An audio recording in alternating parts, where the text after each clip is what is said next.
वो पूरा करने का मंदिर है, जहां नीतियां बनती है, कानून बनता है और आपके सबके लिए भी आज यहाँ आना प्रेरक का क्षण है और जीवन में ये आपका यहाँ का प्रशिक्षण निश्चित रूप से आपके जीवन में नई दिशा देगा।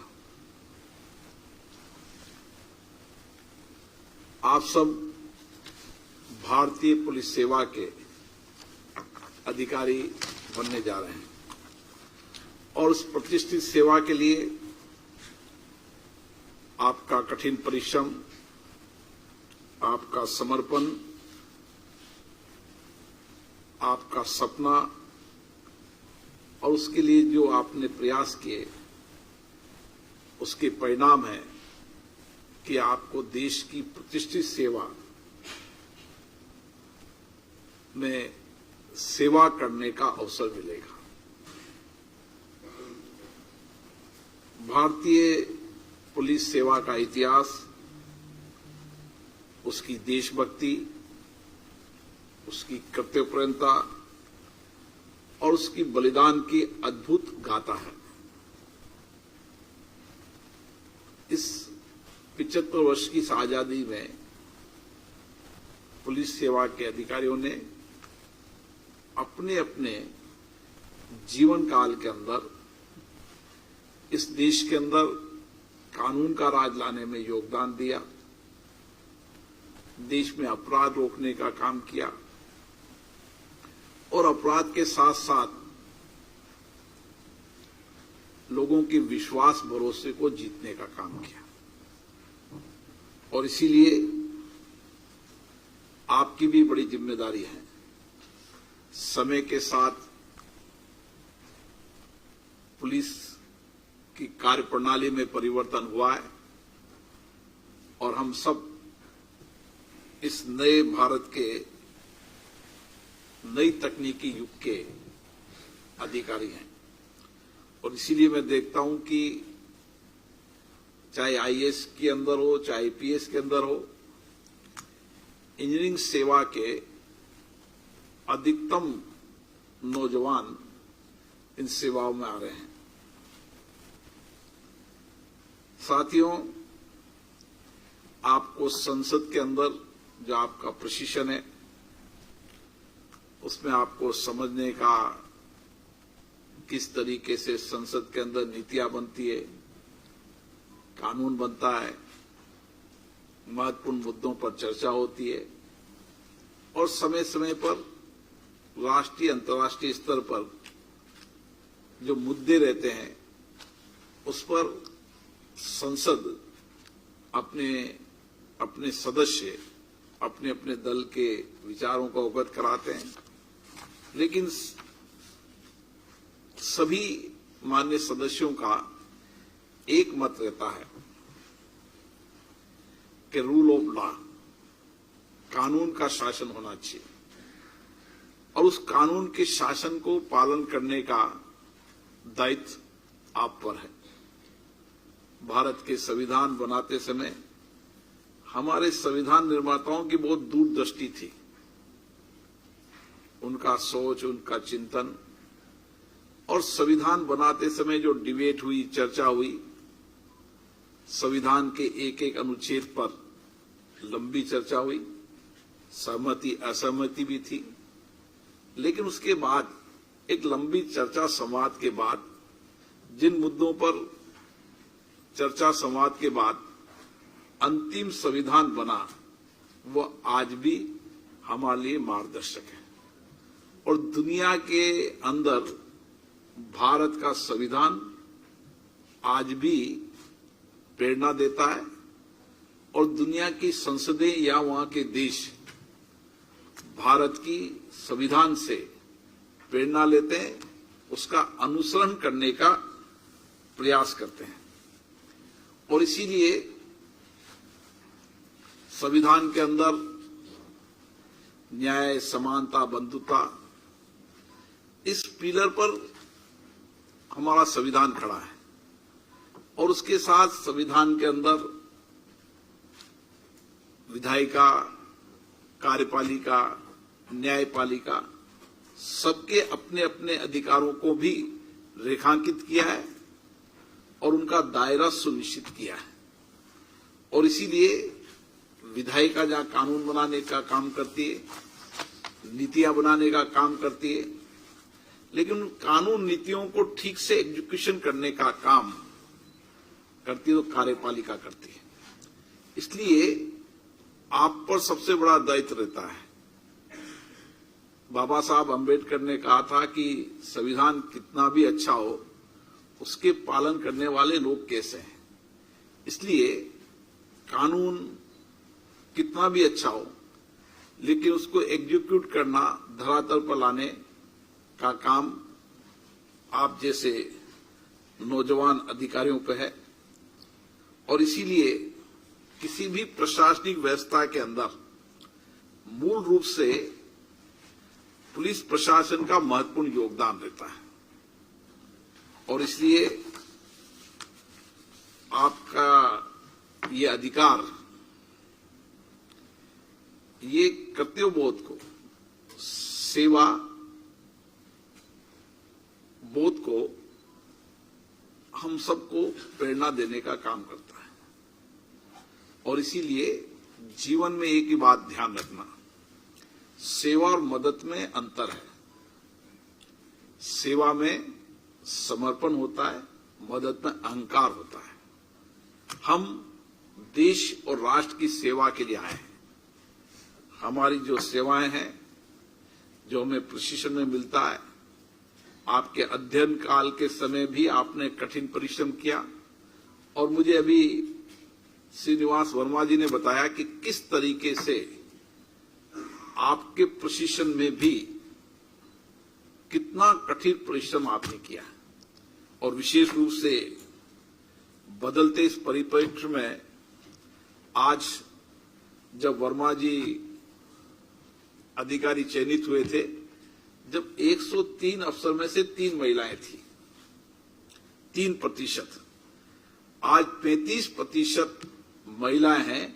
ये भारत का नया नेतृत्व है जो संवेदना है।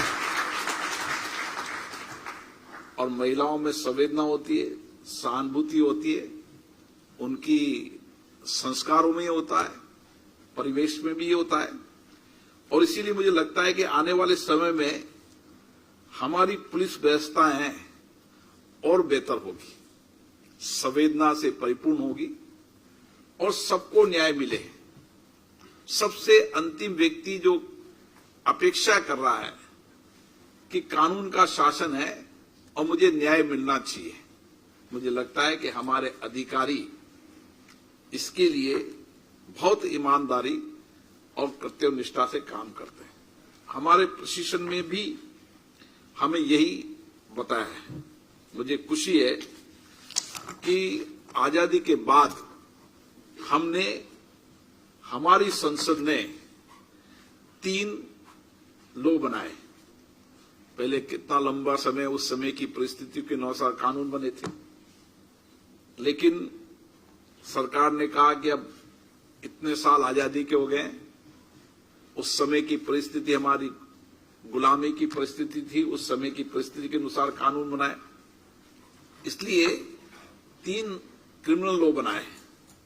अब क्रिमिनल लॉ की भाषा भी आपको लगेगा भारतीय न्याय संहिता, मतलब हम न्याय कैसे दिला सकते हैं, ये उसकी भारतीय नागरिक सुरक्षा संहिता और भारतीय साक्ष्य अधिनियम। इन कानूनों को आप जितनी डिटेल से अध्ययन करेंगे, इसकी संसदीय समिति की रिपोर्ट को अध्ययन करेंगे, डिबेट को अध्ययन करेंगे, और देश के गृह मंत्री जी ने, जो एक राजनेता होने के बाद भी इस सारे कानून पर लंबी उन्होंने चर्चा की और एक एक लाइन को उन्होंने कई बार पढ़ा और अधिकारियों से, स्टेक होल्डरों से, सभी वकीलों से, जो भी इसकी परिधि में आते हैं, उन सब से व्यापक चर्चा कर इन कानूनों को बनाया है।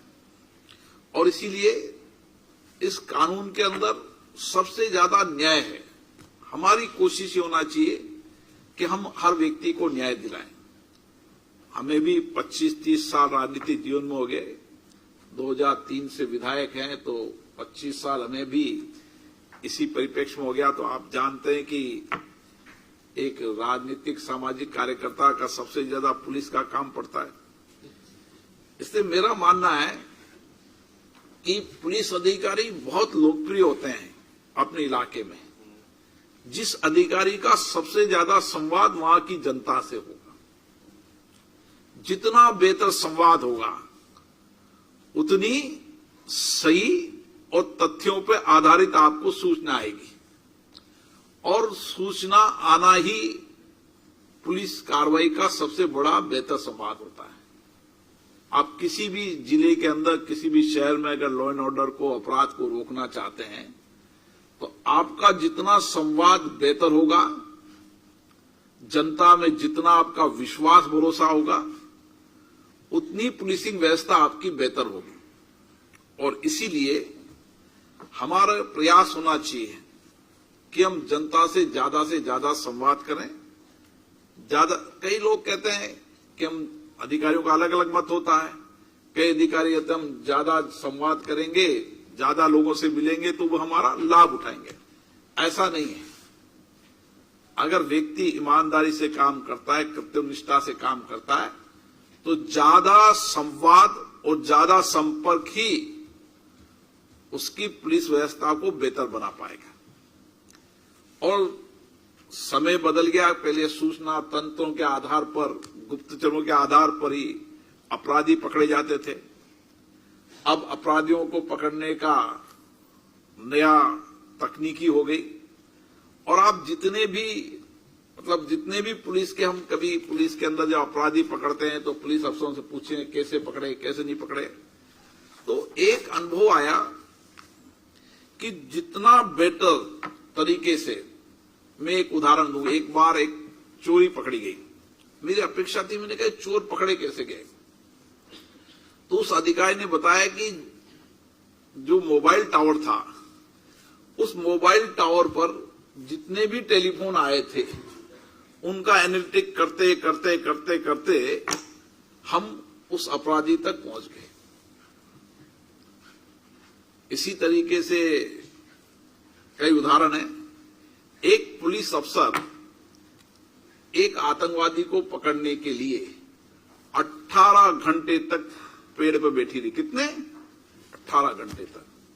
और जैसे ही वो सुबह 4:30-5 बजे आया, ठक से उसने आतंकवादी को वहीं खत्म कर दिया।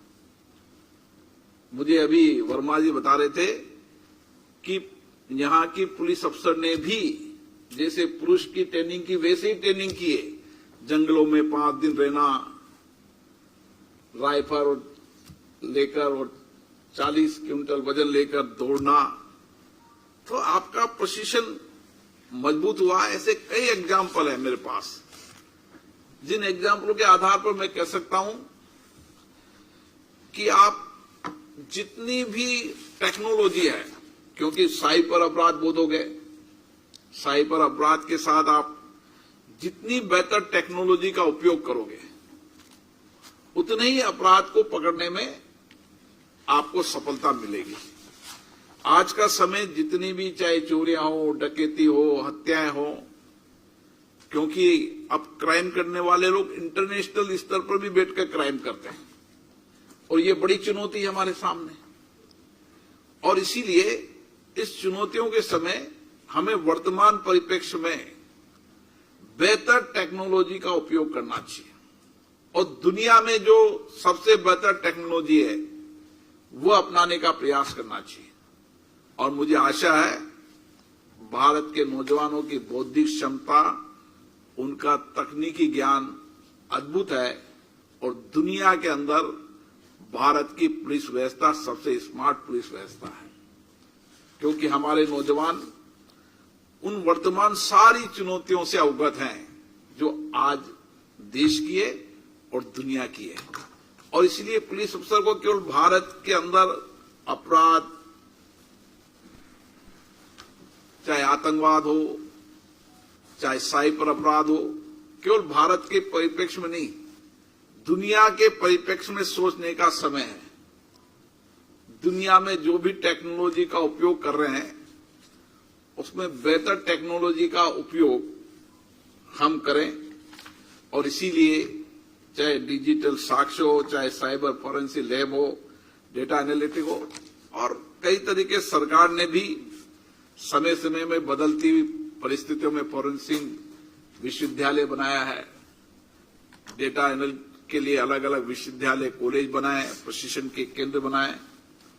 हमारा प्रयास एक ही होना चाहिए, समाज में हम पुलिस व्यवस्था के अंदर हैं तो भय और अपराधी ये कभी बच नहीं पाएंगे। और जीवन में एक पुलिस अफसर ने सही कहा है कि जिसने अपराध नहीं किया है उसको कभी सजा नहीं मिलनी चाहिए, और अपराधी को कभी माफ नहीं करना चाहिए। कई बार हमारे जीवन काल में अगर कोई ने अपराध नहीं किया हो और बिना अपराध के व्यक्ति हमारी व्यवस्था के अंदर कहीं न कहीं कानून की परिधि में आ रहा हो, तो भी हमें व्यापक सूचनाओं के आधार पर न्याय करने का प्रयास करना चाहिए। और मेरा इसलिए आपका कहना है कि जितना आपका संवाद बेहतर होगा, जितनी सूचनाएं तंत्र आपके पास व्यवस्थित होगी, उतना ही आप बेहतर कानून का शासन लाएंगे। क्योंकि आप पर बहुत बड़ी जिम्मेदारी है,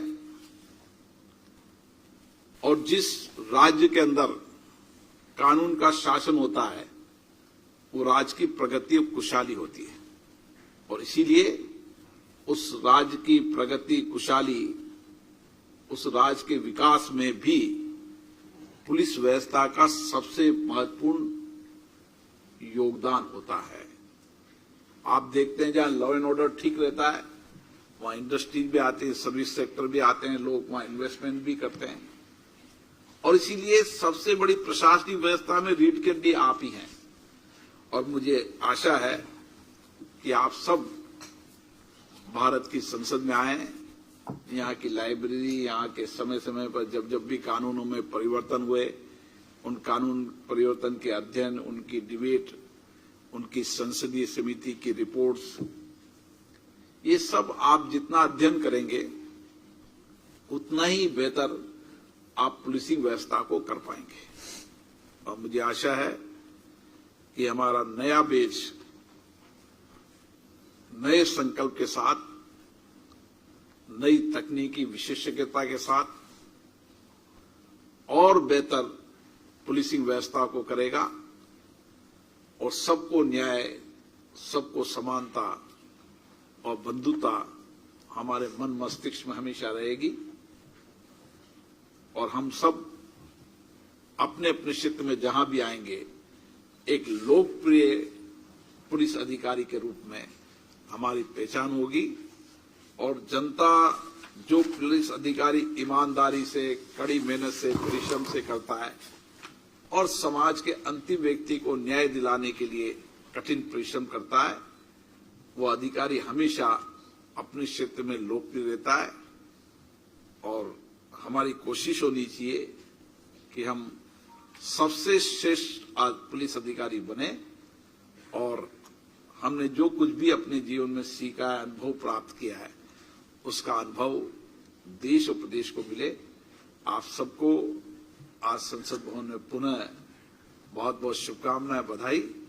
और मुझे आशा है कि आप यहाँ पर जो कुछ भी अनुभव सीख कर जाएंगे वो आपके जीवन में हमेशा मार्गदर्शन करेगा। बहुत बहुत धन्यवाद।